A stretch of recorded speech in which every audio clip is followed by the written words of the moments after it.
Assalamualaikum warahmatullahi wabarakatuh. Perkenalkan, nama saya Yuni Rahmawati dan teman di sebelah kiri saya bernama Rizka Klana.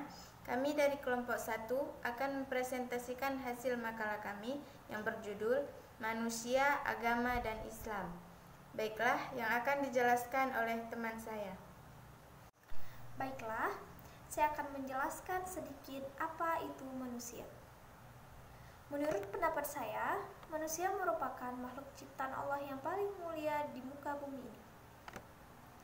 Menurut pandangan Islam, manusia adalah makhluk ciptaan Allah yang memiliki jiwa dengan ciri-ciri berpikir, berakal, dan bertanggung jawab kepada Allah Subhanahu wa Ta'ala. Adapun tujuan Allah menciptakan manusia, dalam Al-Quran dijelaskan bahwa Allah berfirman, Ia menciptakan manusia dan jin semata-mata agar mereka beribadah kepadanya. Allah menciptakan manusia bukan hanya untuk sekedar tidur, bekerja, makan, ataupun minum, melainkan untuk melengkapi bumi ini dengan beribadah kepadanya. Adapun diceritakan dalam surah Al-Alaq, Allah menciptakan manusia dalam beberapa tahapan.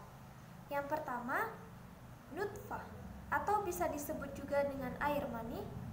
Yang kedua, alaqah, atau bisa disebut juga dengan segumpal darah. Yang ketiga, mudghah, atau bisa disebut juga dengan segumpal daging. Dan dari segumpal daging akan dijadikan tulang belulang dan dibalut lagi dengan daging dan akan menjadi bayi yang sempurna. Adapun ciri-ciri manusia menurut pendapat saya, yang pertama, manusia mempunyai bentuk dan ukuran. Yang kedua, mempunyai aktivitas kehidupannya. Dan yang ketiga, berkembang biak. Makanya manusia dijelaskan bahwa makhluk Allah yang paling mulia di muka bumi ini dibandingkan makhluk-makhluk Allah yang lain. Baiklah, tentang agama akan dijelaskan oleh teman saya. Baiklah, di sini saya akan menceritakan sedikit tentang agama. Yang kita ketahui, agama adalah suatu ajaran dan sistem yang mengatur tata keamanan atau kepercayaan dan peribadahan kepada Tuhan yang Maha Kuasa. Masuk ke dalam fungsi agama. Fungsi agama terdiri menjadi beberapa bagian. Yang pertama, sebagai pedoman hidup. Yang kedua, sebagai sumber aturan tata cara hubungan manusia dengan Tuhannya. Yang dimaksud dengan aturan bagaimana manusia dengan Tuhannya itu seperti bagaimana cara kita mengenal Tuhan kita yang telah menciptakan kita.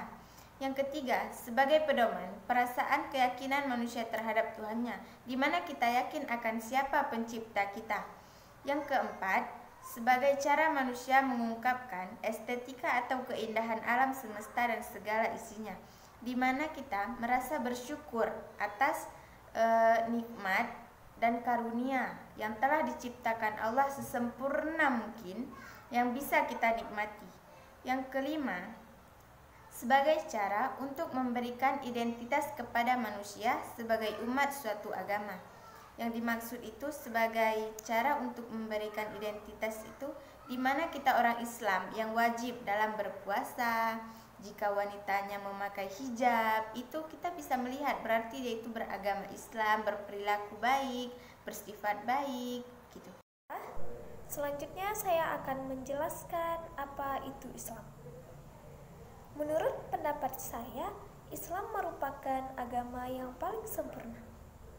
Agama yang mengatur segala aspek dalam kehidupan manusia, baik aspek ibadah, yaitu hubungan manusia dengan Allah, maupun aspek muamalah, yaitu hubungan manusia dengan sesama manusia. Allah Subhanahu wa Ta'ala telah berfirman dalam Al-Quran bahwa agama Islam adalah agama yang benar dan unggul dari agama-agama yang lain. Untuk menjamin kesempurnaan agama Islam, diutuslah Nabi Muhammad SAW dengan membawa petunjuk yaitu Al-Quran.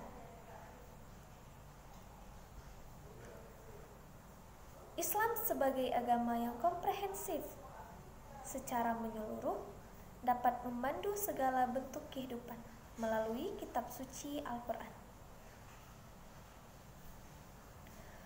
Pokok dari ajaran Islam adalah mentauhidkan Allah Subhanahu wa Ta'ala dengan selalu berserah diri kepada Allah, taat dan patuh, serta menjalankan amalan-amalan yang diperintahkannya.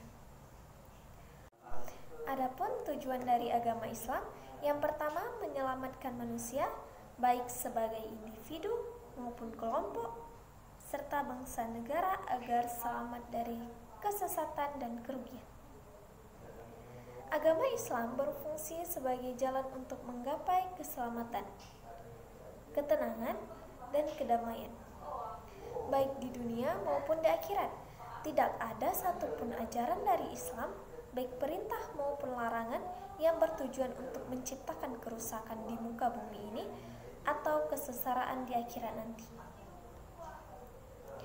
Maka dari itu, agama Islam adalah agama yang paling mulia. Pokok dari agama Islam yaitu mentauhidkan Allah dengan selalu berserah diri kepadanya, taat dan patuh kepada Allah, dan menjalankan amalan-amalan yang diperintahkannya. Mungkin hanya ini yang bisa saya dan teman saya sampaikan. Bila ada salah, kami mohon maaf. Kami akhiri, wabillahi taufiq wal hidayah. Wassalamualaikum warahmatullahi wabarakatuh.